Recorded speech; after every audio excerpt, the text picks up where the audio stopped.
За случајот со излевањето на 3000 метри кубни олов од цинкова јаловина на 14 септември годинава на рудникот Саса му е изречена глоба во висина од 50.000 евра, а за одговорното лице 15.000 евра во денарска противредност.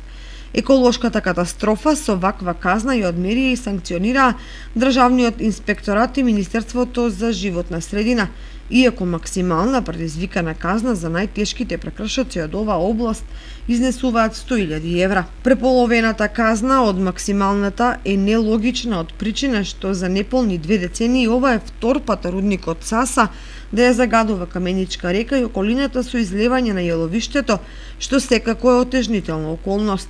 Инаку рудникот треба да спроведе 9 мерки, меѓу кои најзначајното е чистењето на деловите од речното корито на река Каменица од јаловиштен материјал на зафатот од талог на малата хидроцентрала, а интервентно ќе се чисти и талогот на јаловината од бунарската зона на Македонска Каменица.